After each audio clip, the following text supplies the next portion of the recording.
Welcome once again to In the Hot Seat with Deborah Fennella and Anthony James Mattocks, all the way across in Scotland. Now, we're both really excited about today's guest. He's not only a celebrity comedian, he's an actor, he's a singer, and he's a presenter, the wonderful, talented Duncan Norvellle. Welcome, Duncan, to In the Hot Seat with Deborah Fennella and Anthony James Mattocks. Hi, Anthony. Oh, yeah. How are you? How's Scotland? How are you both today? Has it been warm in Scotland? Has it? Yeah. Rain, yes. It's been raining. Yeah, it's been raining here today. Yeah. Been lovely down here today. Oh, it's been really hot here in Dorset as well. It's been very, very hot. Dorset, yeah, near Poole. Near Poole, yes, it's beautiful here. Now, Duncan, you're multi-talented, aren't you? Because you're Leicestershire-born and you grew up in Walton on the Wolds, and I've actually been there myself personally. Now, after leaving school, you started out in the menswear department, didn't you? Working in a menswear shop, but also you did comedy sketches around clubs and pubs. Now, one thing I've been dying to ask you, is anyone else in your family comedians? No, but my dad was very funny. Was he? He was a Geordie, my dad, and he met me mum in Leicester. And but all his funny humour passed on to me because he was a Geordie. And bless him. He was lovely and adorable, and he could tell a gag as well. His timing was very good. So he was your number one fan. Oh yeah, he was so proud of me. He used to go to the pub on a Sunday, and he'd say, "Go on, show him." I said, "What?" He said, "Show him that new impression of Rocky." I said, "I ain't finished it yet, Dad." He says, "Do it. You'll make them laugh." And I used to do all the impressions to the people in the pub, and I'd soon know if it was all right because they'd laugh. But if it wasn't, they'd let me know as well. So. Oh, that's wonderful. So, what was the very first pub that you started doing all your gigs? Was it your dad's sort of local that you went to starting off your career? Yes, it was near the village, Bolton on the Wolds. There was another village next door called Wymeswold, which strange name, but it only had 2 pubs there, and there was one called the White Horse, and that's where I used to go and drink. Now, when you was doing all your gigging, you also got spotted in a club, didn't you, by the wonderful Lionel Blair? So please tell us about that moment. It's been so exciting when you're gigging, and next minute Lionel Blair's in the audience, and then tapping on the shoulder, and basically saying to you, "I would love you to perform on this new TV show." So please tell us about that. I was actually working in Coventry, it's an Irish club it was. And it was absolutely chock-a-block. And I thought, I hope these will be all right tonight, because, And I was in there and I was fine. I was just getting dressed and putting a bit of makeup on. And in come the concert chairman. He says, "Hello, Duncan." He says, "I'm the one who booked you tonight." I says, "Oh, thanks very much." He says, "Yeah, looking forward to seeing you." Said, "Heard a lot about you." He says, "Oh, by the way," he says, "Lionel Blair's in." I says, "Lionel?" He says, "Yeah." I says, "Are you sure?" He says, "Yeah, he's come to see you apparently. And he wants to say hello afterwards." I says, "Yeah, okay, that's fine." So I went out on stage, come skipping on, singing Teddy Bear's Picnic with my safari suit on. And I got them going straight away, the audience. They were all wondering what the hell I was. And then I started doing impressions, and then I asked them to chase me, one guy at the front, this Irish guy, but he wasn't too sure what I'd said. But he got up from his seat and run after me anyway, because I started running.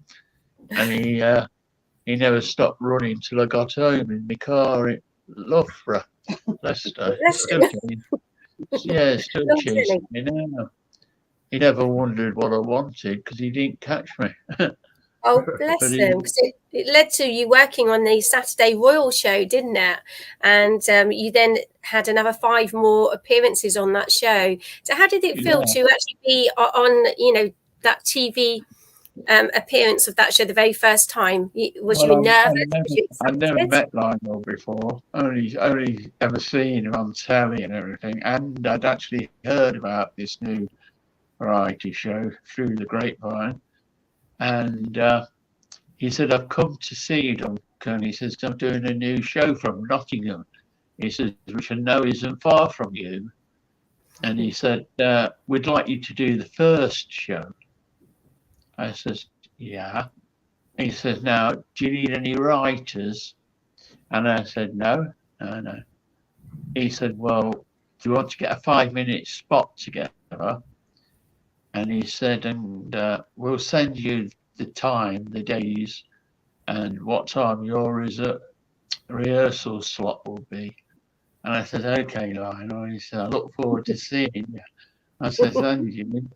So anyway, I go down to Nottingham at Theatre Royal, which is a beautiful, beautiful old theatre. And Lionel was there, and he got me a bunch of flowers. Oh, bless him. He said, these will cheer your dressing room up. I says, why? What's up with it? And he said, nothing. He said, just cheer it up, brighten it up. I said, okay. I said, can I take them home for my mum afterwards? He says, you can do what you like with it. Oh, bless you. And then there was this guy came in, producer on it at the time was he used to have a dance group, Nigel Lithcote, and he got the job as staging it and working out the times for each different act, because they had like 5 acts on, I think, every Saturday. And he comes and said, "Hiya, Duncan, I'm Nigel." He says, "I understand you're coming on to Teddy Bear's Picnic." He says, "How does that work?" I said, "Well, I've been doing it 20 years. I said, I think it might just work all right." What? How many? But when you did Saturday Royal. When I did Saturday Royal. Oh, the first time they'd seen it on telly. Yeah, but you haven't been doing it 20 years. What do you think I've been doing it? Well, because you were only 26 when you did Saturday Royal. Yeah, I was 26 when I did Saturday Royal. Yeah, so you weren't doing You're doing it a good 10. We have these conversations, don't we know? Yeah. Oh, bless you, Linda. You're Duncan's #1 fan. You keep him on his toes, don't you? Like I do my husband. You could say that. She's a bloody news wife, but yeah, she's wonderful. I won't be without her. She's your little angel. Yeah, she's been remarkable with me since my stroke and everything. But I went on and I did Saturday Royal. When I came on as a sailor, dressed as a sailor first. And I come on in a white safari suit, very navy-ish, but it was white. But I looked like somebody had just got off the ship, not a shipwreck one, but a decent ship. And I come off, and I came on, and he said, "Lionel says, I want you to meet somebody now." He says, "I saw in a club in Coventry, and you was absolutely wonderful." Oh, and I think you'll love his catchphrase. He says, "I've told everybody about him." And he says, "I admire his talent and everything, Mr. Duncan Norvellle." And I come on, it started playing. Da, da, da, da, da, da, da. And I come, "If you go down in the woods today, you're in for a big surprise. If you go down in the woods today, you'll only believe your eyes. For every bear that ever there was gathered there for certain, because today's the day that teddy bears have the picnics." And I come down the stairs at the side of the stage. There were 4 steps down, and I was right on the front row, and I was right in front of it, in front of the stage. The stage was there, and I was running along the front there, and I got this guy on the edge of the thing, and I said, "Will you skip with me?" And he went, "What?" I says, "Will you skip?" I says, "They might cut this piece out. None of your mates will see what you're doing." He says, "All right." And he stood up. He was the biggest guy. He was huge. Was it? Oh, God, I said, if I'd have put you in bed with my wife, I said, I'd probably took you in. He was big man.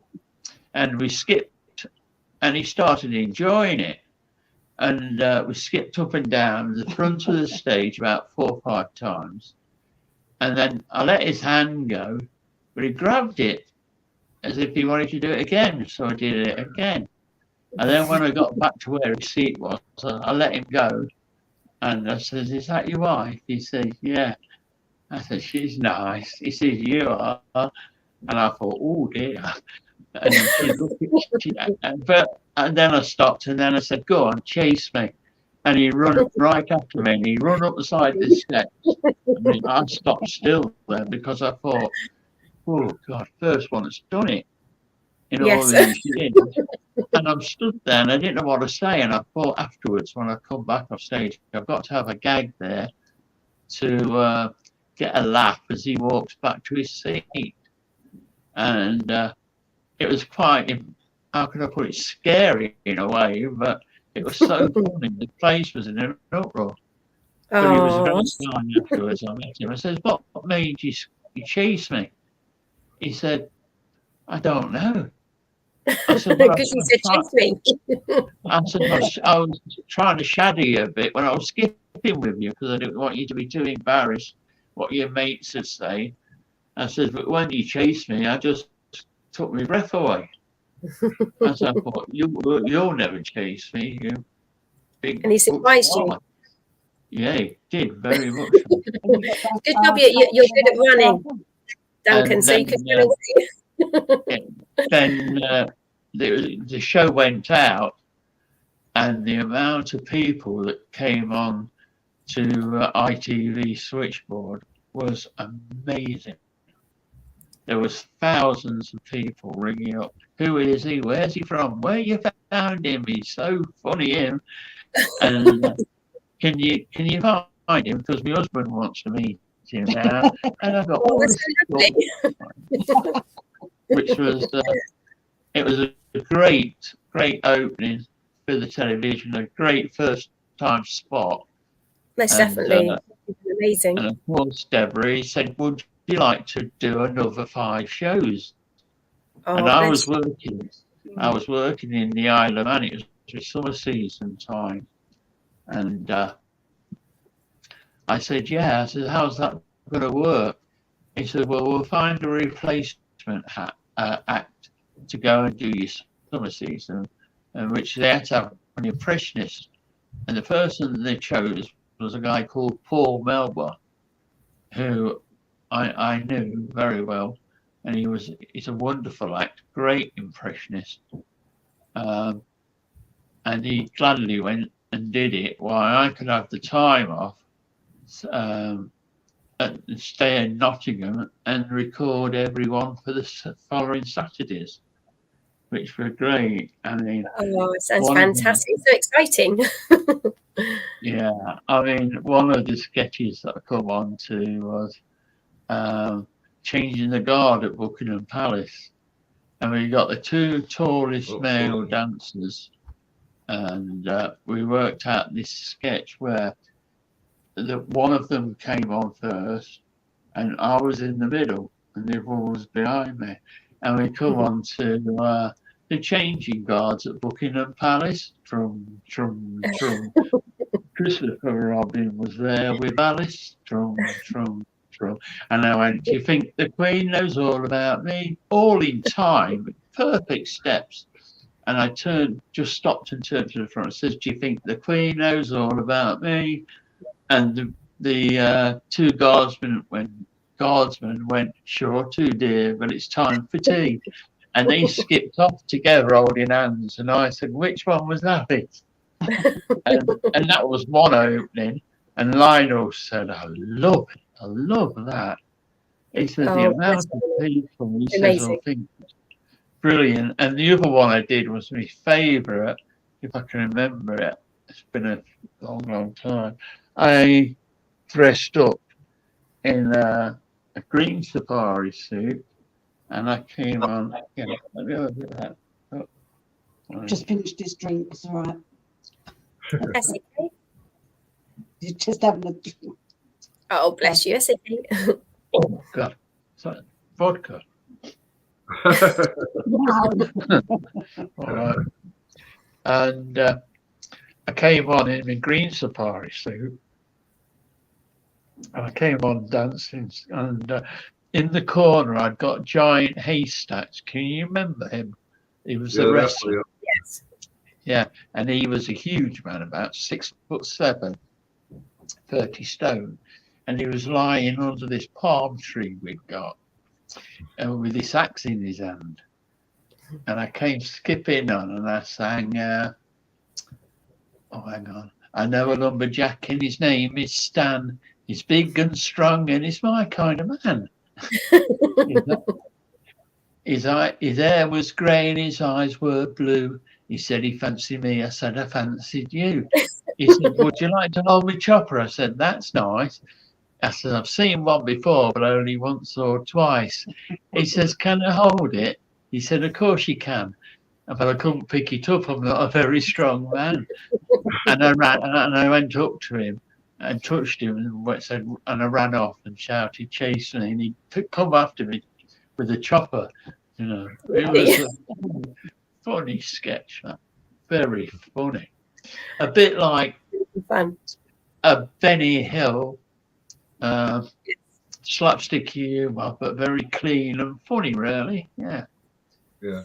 Now I know Anthony's got some questions for you as well, Duncan, that he's itching to ask you, aren't you, Anthony? I can see you in anticipation there. Sorry to interrupt. I can see him itching. All right, Duncan. How you doing, Duncan? All right, and Tony. Yeah, perfect. No, Tony's fine, perfect. Yeah, it's been a while. Start with one of your acts, Duncan. You're the only person I know that can go from James Mason to Norman Wisdom. That is brilliant. Yeah. But you're like, you start starting as James Mason to Norman Wisdom. Brilliant. That's James. I love Norman Wisdom. He was awesome when I watched all these movies. He was fantastic too. Nelly as well. Mr. Grimsdale. You said, Duncan, you said your Chase Me catchphrase started in Scotland. Which part of Scotland did it start in? Aberdeen, I think. Was it Aberdeen? Yeah, I was working offshore on an oil rig, and I was out at sea. I went with 3 other comedians, and there was 4 or 5 strippers, and I was entertaining all the men on the oil rigs, you know. With Fraser. No, I was doing my act. Yeah. And they were great. They were lovely guys. You know, they'd been out there for 3 months. They were coming back to see the wives at the end of this month. But they put this show on and they asked me if I'd go and do one. And I know a lot of acts have done it before, like Bradley Walsh went out there, Joe Pasquale, all at the same time as I was doing well. And they went out there. It was like to let them know that, you know, they weren't forgotten. Because when they're at sea that long, getting the oil, you know, it's quite an important and dangerous job. Yes, so I put my fag out before I went on. And no, but they were a great audience. And I said to this guy, I went up to him as Michael Crawford. I quickly put a berry on, just as a throwaway gag, really. And I said to him, I said, excuse me, I've got a question for you. And he says, yeah, what's that? I says, do you know the house you live in, the one you're going back to tomorrow? I says, is it lined with all this new foam in the ceiling and the walls to keep the heat in?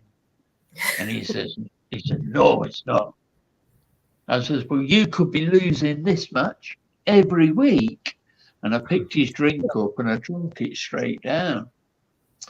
And I put it down on the table in front of him. And he just looked at me.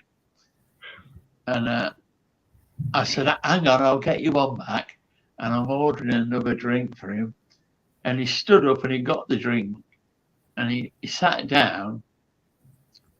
And I thought, I've got to say, chase me now. I thought, should I say it or what? And I tried it. And he was the first one I tried it out on. But luckily, he was that big, he couldn't catch me. I was like a greyhound in them days. And I always kept it in and doing that particular joke. And I would do it through my act every so often. I would get another excuse to have a drink off somebody. But it was always the same person. But the thing what gets me, Duncan, is you've met Bradley Walsh as I've done a few videos for you. And you've met the Dark Destroyer as well. But they haven't got you on the chase. You're the guy with the chase me tag. The tag cancelling. They still haven't got you on the chase. That's ridiculous. I think Bradley's forgot about me, to be honest. I mean, he forgets, forgets his roots, really, I think. And the people that helped him earlier on in the years. I mean, I know Bradley for 30 years. Yeah. And I know he respects my act, and I respect him as what he does. He's a great host on that game. And that's why it's running so long, because he's a damn good host. If the hosts weren't good, the show won't work. Well, that's it, exactly, yeah. But I thought he might have had me on, especially as we were old buddies and friends. We worked together. We worked with Jim Davison on a lot of midnight matinees for charity, for Yarmouth, at Great Yarmouth, for the boat people. Did you play football together? No, but he's a good footballer. Yeah. He's a very good footballer. Well, that's how Bradley Walsh started off playing football, and then I think he had a leg injury or a knee injury that stopped him playing football, and then he went to comedy. He had a leg injury, Bradley Walsh. What was that, Tony?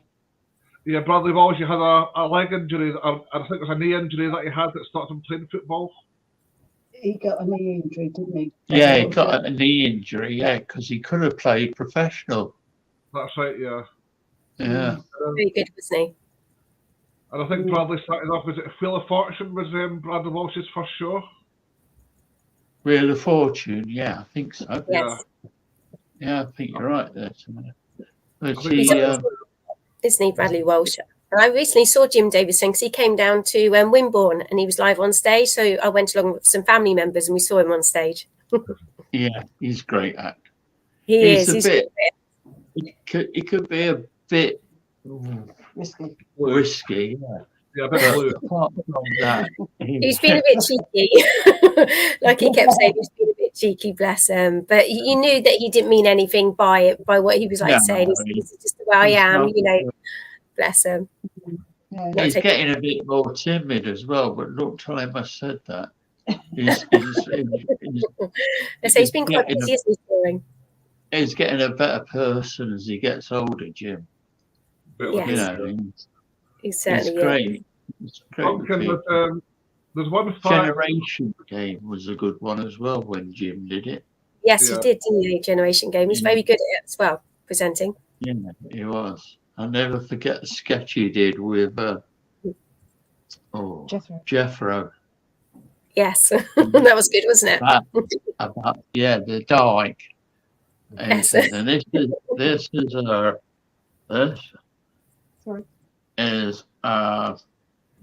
what did he say? He said, "This is a right," and he says, "And you use it in a dike, Jethro," and he's going, well, I didn't know, did I? He says, you mean they put this down in a dike and then they bring up the weed and everything? And they were laughing that much between them. They couldn't do the damn show. And it was hilarious. The Jethro was the funniest man from Devon. He was great humour. Sorry, Anthony. Sorry, Duncan, there's one fact about you that obviously I know because I've done videos for you.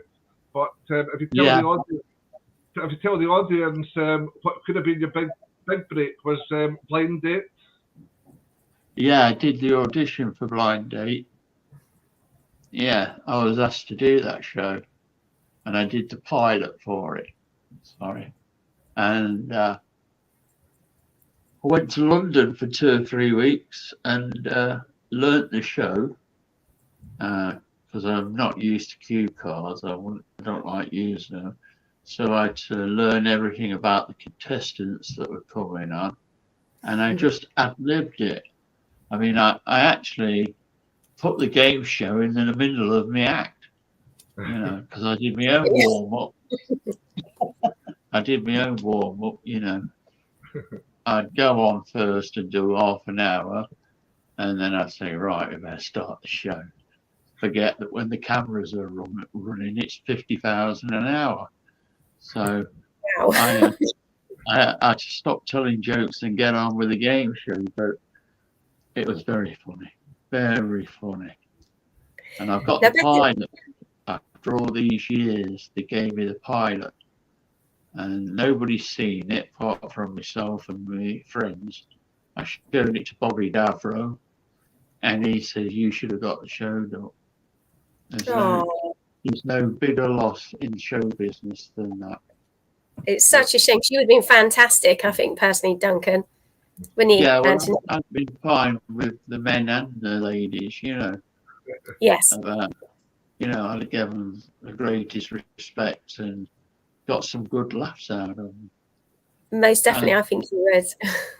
Yeah, and I'd probably still be right for it now, but Paul O'Grady's been doing the last one he did. Yeah. And he said that Scylla wanted him to do it. But Scylla wanted me to do it. I mean, she took it. She got it instead of me because the powers to be up in the gods at the TV company, ITV, they said I was too young and too camp at the same time to be inviting away couples, And I said, well, what are you going to do now? They said, well, we'll keep this. He said, because we are paying you for it. I said, all right. And they said, we want a motherly figure or a fatherly figure. And they said they were going to have Max Bygraves or Cilla Black. And Cilla got it. And she did a great job. Well, I've got to be honest. She did a great job. It's lovely, Cilla, bless her. And on Surprise as well. I just love watching that when Cilla was presenting it. Yeah. Yeah. And she used to sing at the beginning and at the end as well. Because, I mean, back in the 80s and 90s, you was on our screens all of the time, weren't you? As I say, you was very, very busy, bless you, because you also appeared on Catchphrase. I was lucky. Celebrity Squares. I was lucky. I was a lucky guy because there are a lot of acts out there at the time that are just as funny. I know them all. They're all great comics. And I just wish there was a wagon or a vehicle where they could be shown out there. So they would all be working every night. I really do. Fantastic, wouldn't it? But I was lucky. Lionel Blair popped in to see me. I mean, do you believe in fate, Duncan? Because I do believe in fate and synchronicity and the law of attraction. And it was almost like it was fated. He was meant to be there at the club that night because you were made for TV. Yeah. So do you believe in fate as well? Yeah, I do actually. Yeah. Yes. And I believe in Armageddon. Do you? It's not the end of the world, is it? No. But also, out of all of the different shows that you've been on, because obviously you've been on Blankety Blank, Celebrity Squares, Bob's Falls House, Bullseye, 321, You Bet, There's a Connor Show, so Terry Wogan Show, London Palladium and more, and Panto. I mean, I'm an actress and I'm a singer myself, so, you know, sometimes I'm backwards and forwards to London on film set or, you know, singing as well. And I've done Panto and I'm due to do Panto again. Out of everything that you've done, what's been your favourite and most memorable moment, please? I've got to say Lionel Blair show. What? Yes. Yeah. Well, he's your number one fan, wasn't he, from the very beginning? Yeah, he was, and he believed in me. Once he saw me in Coventry, and he gave me the biggest break in the business, and to obviously work everywhere else in the country. I mean, to be honest with him, I love him for it. Absolutely love him for it. But he's so lovely and amazing talent. Yeah, he's a great guy. When did your singing come into your career, Duncan? Because I followed your career all your life. I'm one of your stalkers. Stalky, yeah.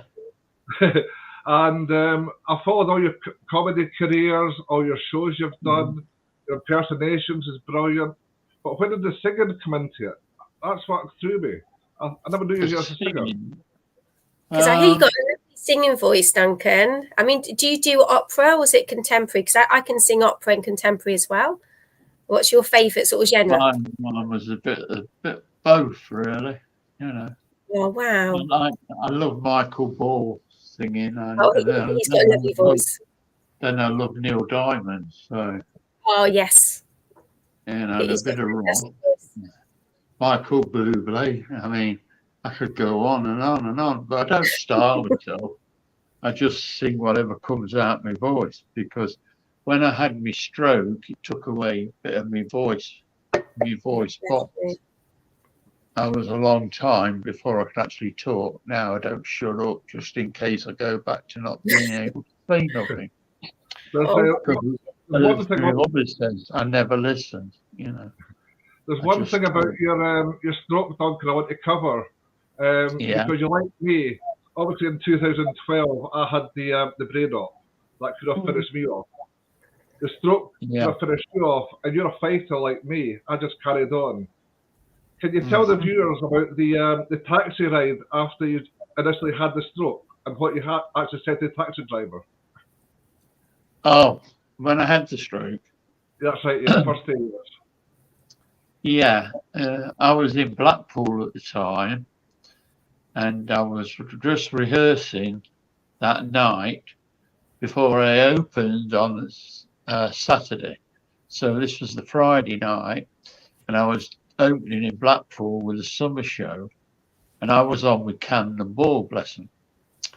And I had a stroke in the night while I was still in bed. I was asleep in bed, and my phone rang by the side of the bed.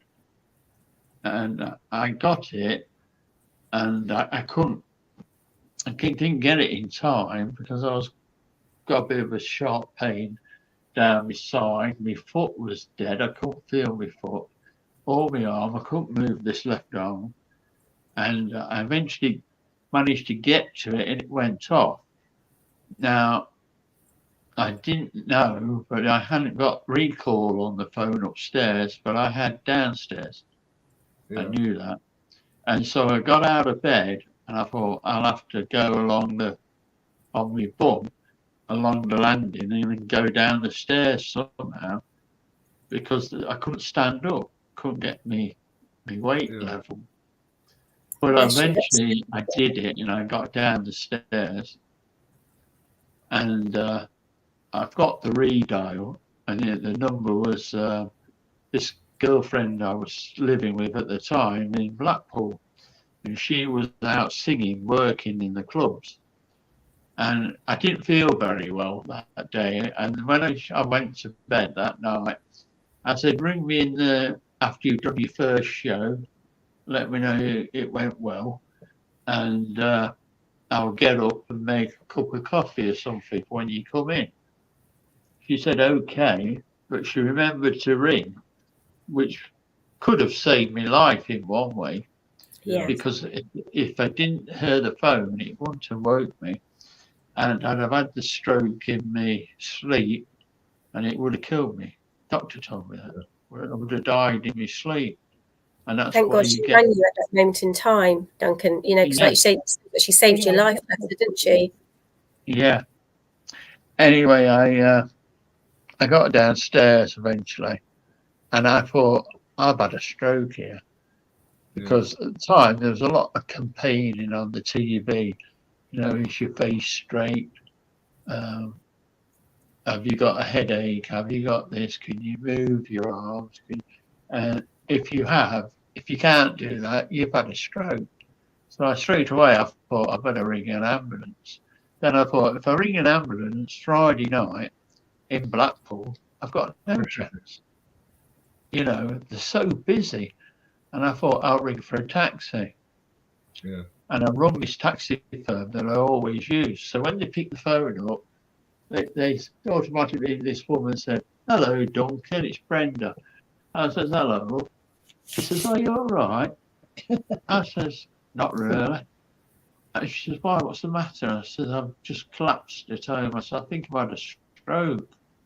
She said, oh my God. She said, I'll get a car to you as quick as can be. Yeah. And she said, where are you going? The hospital? I said, well, I thought I'd get to Preston first. And she says, no, it's on its way, Duncan. And I says, well, tell him I'll leave the door open, just come in, I'll be in my lounge. Yeah. And that's what I did. I managed to get to the door, and I managed to take the chain off. So once the chain was off, you could just, a Yale thing, twist it. And he came in the front room, and I was lying on the floor. And I says, you'll have to carry me, pal, because I can't walk. He says, oh. And he kind of half picked me up in my arms. And he got me up and he put me in the taxi. And I was sat in the back. And I'm doing jokes. You know, I'm thinking, I'm dying here. Oh, bless you. Maybe it's your way of dealing with it, Duncan, like you say, because the shock of it. And obviously the taxi driver coming in being your guardian angel, and they were still trying to entertain you even though you're suffering, bless you. Yeah. I wasn't particularly in pain, Deborah, but I was just right. Scary moment for you.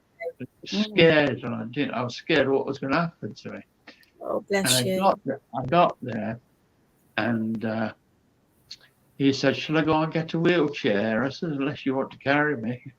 And he got a wheelchair, and he got me out the back of the car, stood me up, and helped me into the wheelchair.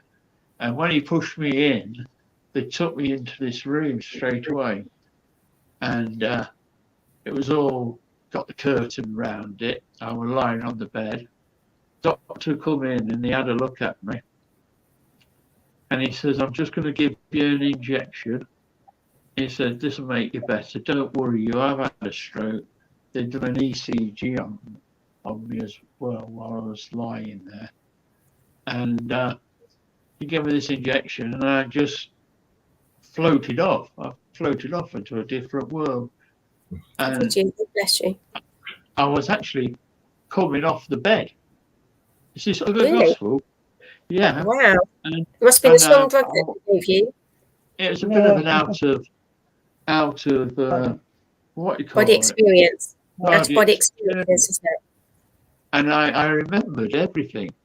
And I had this wardrobe in the corner of this room.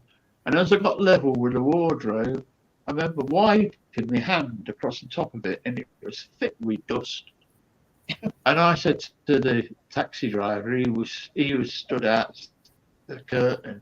I said, come here, ask them if they've got a cloth to clean this for you. He says, are you all right? I says, no, that's why I'm here, isn't it? I know, he says, in the head. I says, yeah, I'm all right in the head. Oh, he says, well, you still owe me £5. Anyway, I gave it. He charged you after that, did he? He didn't sort of say, don't worry about paying for the taxi fare, as long as you're okay. Well, he wanted it, didn't he? That's why I was stood there. And I gave give him him a £6. And he said, I hope you'll be all right, pal. I said, so do I. Thanks very much. And off he went. And did he ever contact you again afterwards, Duncan? Pardon? To see, did he ever contact you afterwards, or the hospital, just to make sure that you was okay? No, he didn't. I suppose he wanted a bigger tip, really. He'd only just started working taxiing. Oh, had he? Yeah, he knew where the hospital was, so that helped. That certainly did. Didn't it? They were lovely. I said, how do you like this job then? And he says, well, it says better than walking the streets, and I'm my own boss, he said. I'm my own boss. Nobody tells me what to do. I said, left ear. and that's how we met. And because I got to the hospital that quick, and he could get this injection in me, I don't know what it was, but it like does something to your heartbeat and slows you down. And in the morning I woke up. The second one. Oh yeah. No, I just told him I had that when I had the out-of-body experience. Oh yeah, he's had 2 strokes. Yeah, so I actually had 2. The second one would have killed me if I got there straight away. And the doctors, they were great. I must tell you this, the doctor that treated me. Now I'm half asleep. Remember, I don't know where I am. I've had a stroke. I can't feel anything. And I'm not ready to tell a gag. I don't feel like it. And I'm stood there and this nurse comes at the side of me. And she says, oh, the doctor's on his way. I says, who's that? And he says, he's the consultant. He's the one who's checked all your what you call it, x-rays and everything. And we sent them off to Australia last night. Australia? Yeah. And did you know that? That's what they do. Do they? I didn't realise they sent it all the way to Australia. Gosh, that's like a long way away, isn't it? Might they do everything via the internet, don't they? Yeah, they do it via the internet. Get an opinion on a doctor that's just woke up in the morning, because they're so far behind in time. They've started work at. Well, they've started when we're going to sleep. Yeah, vice versa. Vice versa, yeah. Yes. And I said, that's wonderful. It certainly is, isn't it? And he looked at it all, so he knew exactly what kind of stroke and everything. And he told me what it was. And I said, what's your name, doctor? And he says, I'm Dr. Hardron. And I thought he said Hardon, but it was Hardron. And I thought, oh. You made him laugh when it was Hardon. I'm in good hands then, doctor. He says, yes. He says, I'll be round in the morning. We'll let you get some rest. And he says, I'll be round. Nothing to worry about. He said, you go get some sleep. Don't worry about a thing. He said, I know exactly what we're going to do with you. And everything. I said, okay. He says, but I'll be around Saturday with my young son. He wants to be a doctor like his dad. And I said, oh. And I just quick as a button, I said, what's his name? Semi Hardron.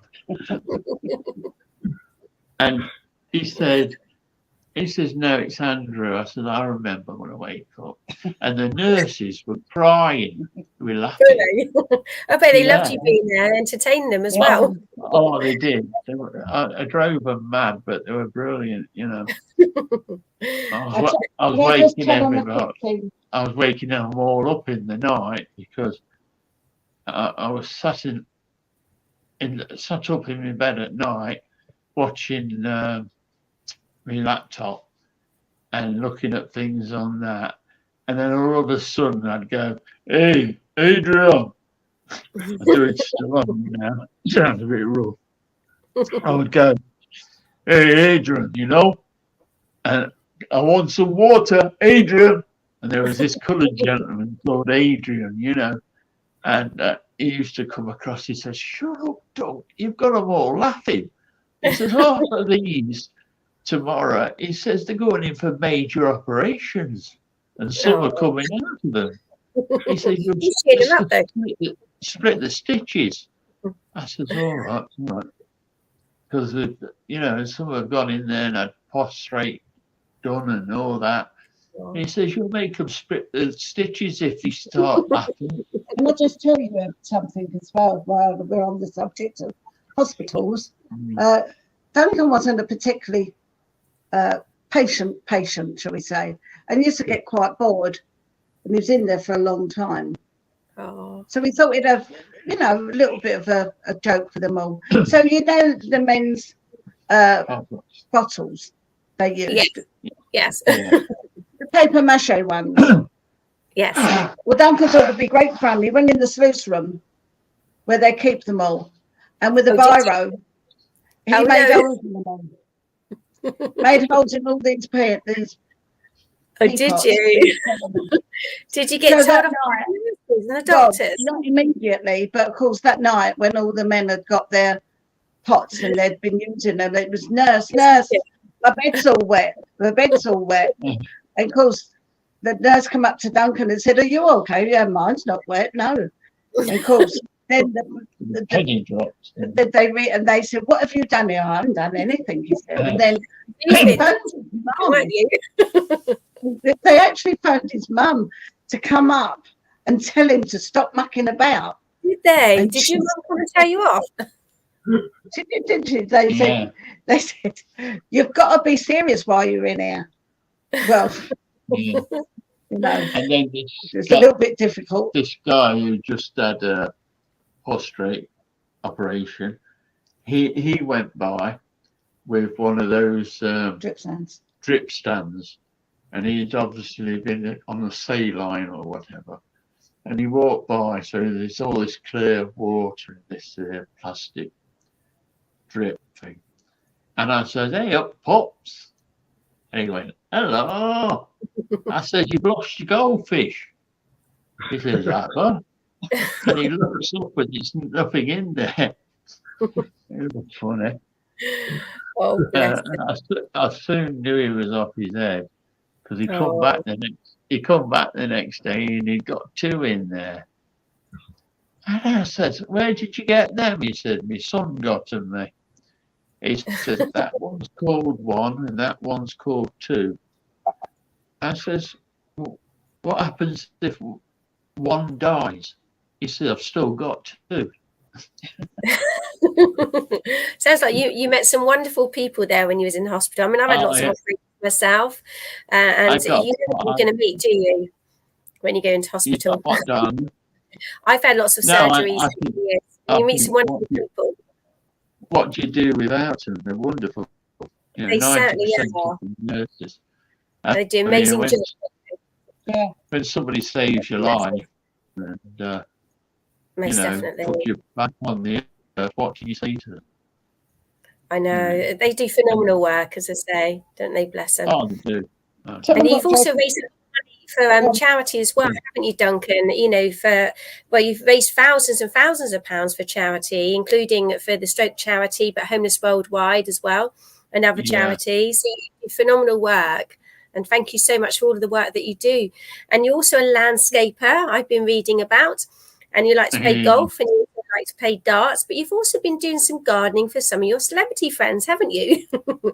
Yeah, not that they wanted it, but I just turned on my digger and dig the turf up the lawn. Did you? Yeah, I did with this guy. And a friend of mine who's just died was the lead singer in Paper Lace at one time, called Carlo Santana. He used to live next to me in a house in Nottingham. And I got my digger out one day, and I'm digging a front pond out the front garden. It's a huge pond. And I'm digging away, and I hit some metal. Oh no! and it were a bomb. It was a bomb. Oh no! It was a bomb, unexploded bomb. And I'll tell you, yeah, and it was in there, and I didn't know. You know, I'm just digging away merrily, and then Carlo come round, and he came to the side. He said, "What are you doing?" I said, I'm digging the wife's grave. I said, she thinks it's a pond, but I ain't told her yet. I said, I've struck something down there, Carlo. Go and have a look what it is. I can't get my bucket under it. And he went down and he took one look. He said, it's a bomb. And he's Italian, you know. He's Italian, so his hands went up and he surrendered, really.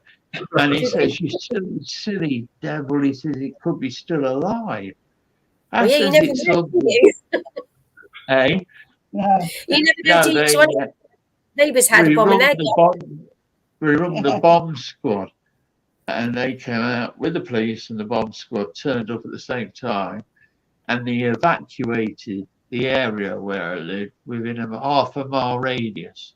Yeah, they do, and didn't everybody was coming out their houses and being shoved along the road further down, you know. And in the end, it was a real one, and they took it out somewhere and it exploded it themselves in a field. Did they? I think it was a good job that you went and done his garden that day, because he never would have known he'd had a bomb in the garden, would he? No, I mean, Carlo was just, he said, don't let it go off yet. He says, I've got to check on my insurance. He says, did he? I says, listen, if it goes off, you won't bother about insurance. Well, no, you won't know. It'll be gone. And it was the Second World War. Oh, gosh. Thank God that you were there that day. That's all I can say, to be honest. And also, you've worked with Dame Shirley Bassey, haven't you, in Scotland? So I'm sure Anthony knows about this as well. And Anthony and I would love to hear more about this experience of working with Dame Shirley Bassey, please. No, I actually did that in Windsor. Oh, was it in Windsor? Oh, okay, not Scotland. Pardon? I don't know. No, it wasn't in Scotland. It wasn't in Scotland. It was in Windsor, sorry. Yeah, it was in Windsor, and there's a wonderful club there, and it was called Blazers in Windsor, which was probably the best club in England at the time. All the big stars worked it, and I was doing a week there, and the first 4 nights I was on my own doing it, my show. And then he told me that he'd booked Shirley Bassey to do the last 3 nights, but she wanted me to stay on the show. So you're doing your full week. I said, but he said the last 4 nights will be down to Shirley to top, not yourself. I bet you're so excited. Pardon? I bet you're so excited. I would have been if that was me. And I'm sure Anthony would. Yeah, I was just, you know, I said, well, I can understand that, because she's absolutely incredible. But after I came to me last night, I had to pack all my clothes up and move in with the band. I got dressed in there now, so I didn't have my own room with a shower. And I came down to the room, and they redecorated it all. New toilet seat, she wanted, new shower units, new carpet. Yeah, the whole place was done out like a penthouse, honestly. And I gave the room up. Mind you, I don't think Dame Shirley Bassey would actually change with a band. And I don't think she would, looking back. And somebody told me to go and watch her band call, because she's quite an experience to watch when she does a band call. She's got a 12-piece orchestra, I think it was, and her MD He was a wonderful MD. I can't quite remember his name. But he was brilliant. And halfway through one of her songs, she said to the trumpet player, she says, "Are you blowing it through your mouth?" Or some other orifice. Yeah. And I thought, what she just said. And then she said something to the violinist. And then she went back into the room and she asked to see George Sever. And he was a Greek guy, you know, and he had a right Barney with her. And she sacked the a violinist and the trumpet player. And she said to him, "I want you to get me 2 perfect musicians that can read music." And he was getting all flustered. He says, "Well, I don't know if I can, Shirley. It's 4:30. London's closing." She's going, "Why?" He says, "Well, the end of work at 5 o'clock and it's a Friday and it's going to be very, very busy out there." She says, "Well, I'm staying for another 2 hours. If you can't get me the musicians, I'll be going home for good." Oh, did she? Oh, dear. And I thought, "Oh, go then. You know, let me finish off. You know, I'll ask for your money instead of mine." And anyway, they found these 2 musos, and they were concert players, you know. And the violinist was great, and the trumpet player was brilliant. And that was it. She was happy as could be. Oh, that's good. I went on and look at the camera. I mean, I loved the audience. They were my type of audience she brings in. And she got this gold dress to come on in, you know. And I knew she was going to open up with Goldfinger. Goldfinger. Phenomenal when she sings it, isn't it? Yeah. And I was just like forgotten within seconds of her coming out. And she got a standing ovation as she come out. And she's just stood there at the microphone and she just went da da da da da like that. The drum did. The drum. And I just went, "Oh, watch this." And she went, "Goldfinger, da da da." And that was it. She just took the roof off. It was amazing. Phenomenal voice, hasn't she? Oh, she's incredible. Incredible woman. And even so now, at the age she is now, she's still magnificent. She is. That was the biggest star I'd worked with. And That's good. Yeah, and Tommy Cooper as well. He was huge as well at the time, but Dionne Warwick, yeah, she was lovely as well. And Tom Jones as well. Who? Sir Tom Jones. I see that you've worked with him as well, haven't you? He's a big star. Yeah. And Barbara Windsor as well, bless her. Yeah, she was wonderful. She's wonderful. She's so lovely. I used to love watching all the Carry On movies with Barbara. She was phenomenal in those, wasn't she? Yeah. She's really good. She's incredible. Is she one of your favourite singers?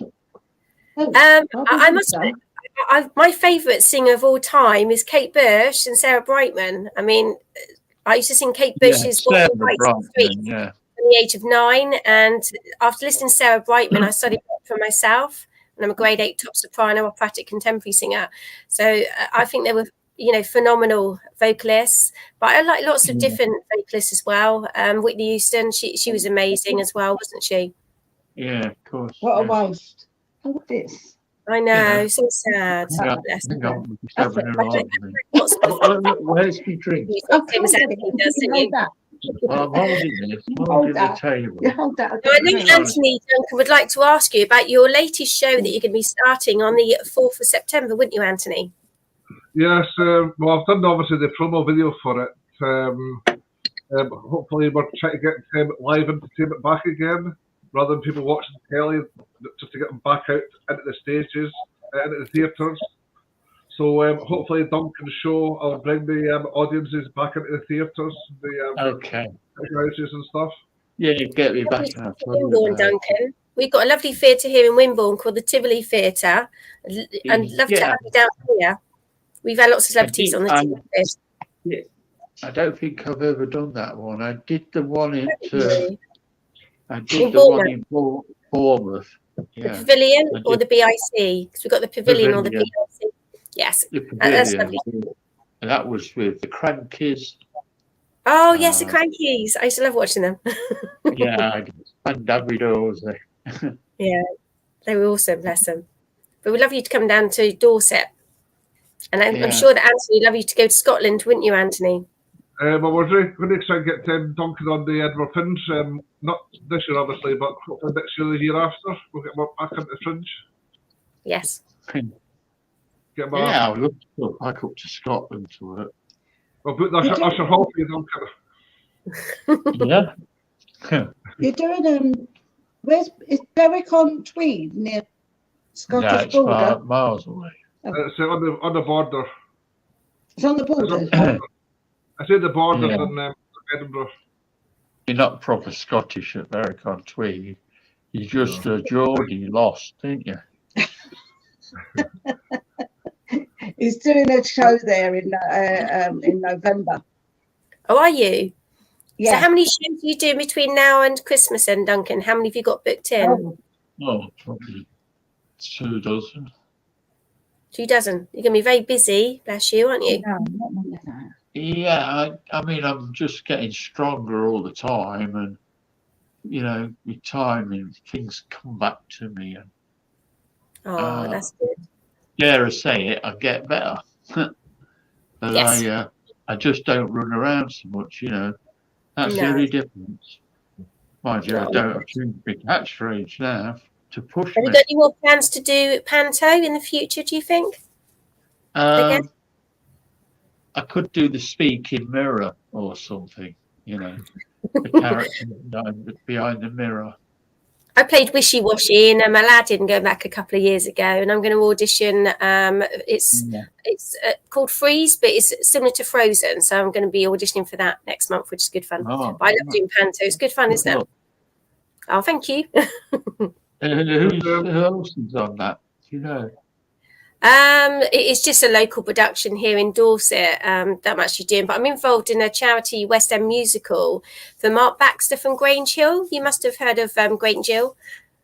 Do you remember Grange Hill? Going back, apparently next year it's their 35th anniversary, so I'm helping Mark Baxter organise a charity West End musical production for February next year, on the 12th of February, and I'm going to be on the West End stage performing as well myself, some West End songs and some of my own songs. So we'd love, if you want to come and do a spot, we would love to get you involved, Duncan, as well. I can link up my lovely mate. Yeah, that'd be wonderful. Mark, and he'd be so excited as well. So after the show, what I'll do, Linda, I'll link you up with a chat with Mark, and we can, tell a little bit more about it. But we've actually got the date fixed now, and it's going to be in Notting Hill Theatre in London on the 12th next year of February. And we're raising money for 3 children's charities, including the Good Grief Trust, Freddie's Wishes, and another children's charity called something Bubbles. I can't remember what Mark said. Right. Yeah, but it's all non-profit. It's all the money's going for charity as well. But we'd love to have you on board, Duncan, for that, and you can get up and do some sketches. Hopefully we get it televised. We can get the media involved in it as well, and also the TV crew, and also the Grange Hill team. All of the actors, they're going to be book signing in the afternoon also. So I forgot his name. We know from Grange Hill. Oh, Tony Barton used to be in it years ago. Oh yeah, a guy called Tony Barton. I think Mark was Samo. Samo, he played the actor of Samo. Samo, yeah. Samo, yeah. Mark was Samo. Who was the guy that played? He was a real baddie in it. I can't remember his name. Was it Todd Carty that was in EastEnders? Was it Todd Carty? No, it wasn't Todd Carty. No. I can't remember. Dear me. I can't think of his name. Duncan did a show. Don't Google it. Can't leave this. You hold that a minute, then. You don't hold it at the side here. Look. Sorry. Just have a little after the show, here, tell me. Do you know what she said to me the other day? What'd she say to you, Duncan?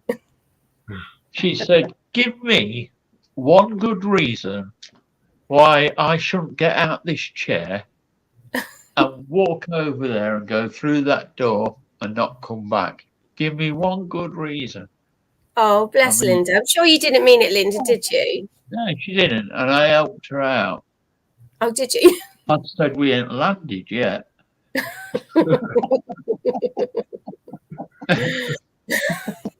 No, I said we ain't landed yet. I'll stay where you are. Oh, bless you, Linda. Do you go to all of the gigs with Duncan when he goes and support him? I have to. Yes. Yeah, because he can't drive. No. Oh, you're a little angel. Because you were doing a gig today, weren't you? You was driving Duncan. We do everything together. I mean, because Duncan's lost the use of one arm. Oh, bless you. Guess which one? Left arm.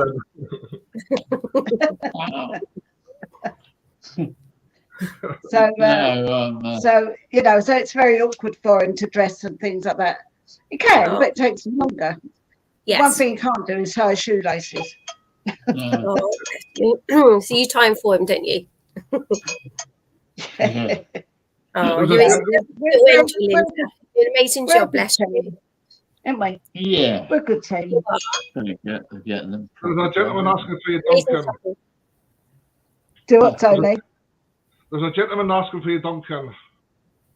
Yeah. Who's that? That's Chisler from Manchester. The Chisler from Manchester. Yeah, that was a while ago.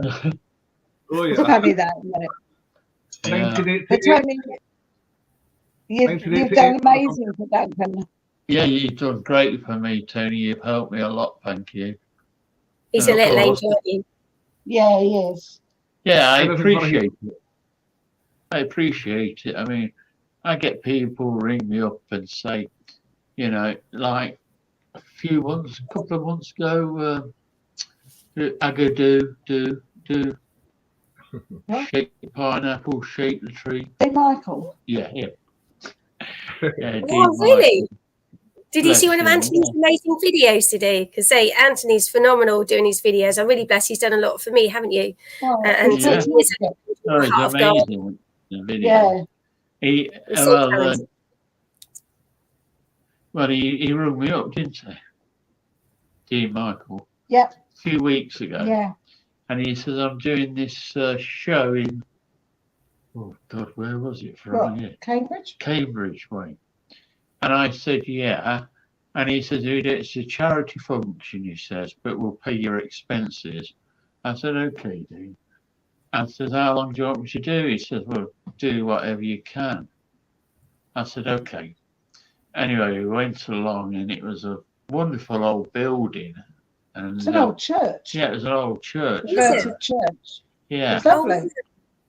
It's lovely. And I mean, I'm sorry, I can't go on the stage.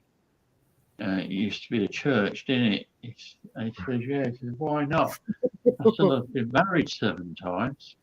I said, he's not going to take me serious up there, is he? If I ever get married again.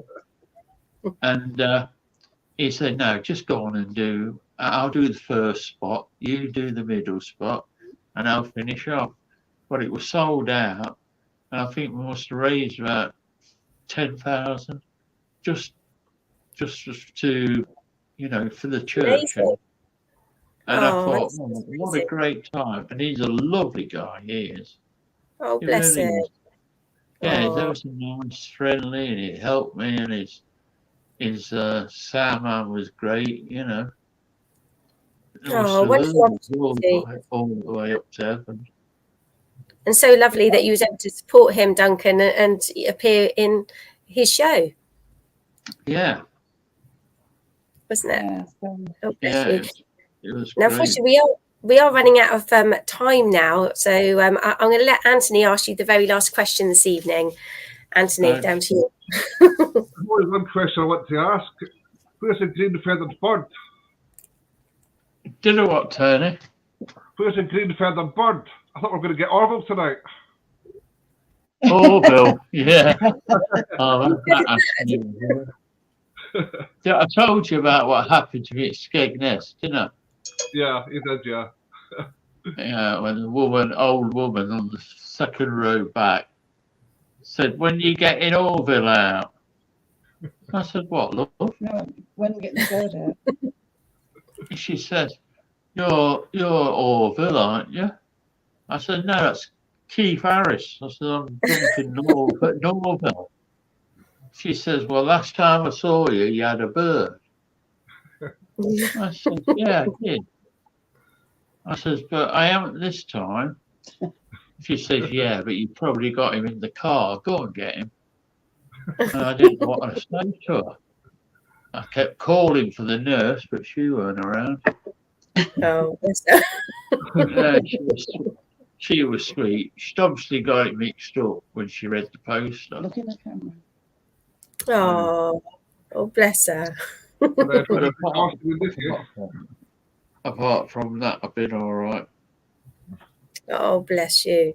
Well, thank you so much, Duncan, for coming on the show. We've loved interviewing you and Linda as well. And thank you so much. Keep shining bright, and can't wait to get you involved in the next charity West End musical for next year in February. I've already got Anthony involved. He's going to be helping us with the media and doing all the promos and the videos, aren't you, Anthony? Yes, oh yes, definitely yes. He's great. It's great, Tony. Yeah, he really is. He's fantastic. So he's going to be our media director, aren't you, Anthony? Have you heard my montage of singing? No, yeah, I mean, you're welcome to sing.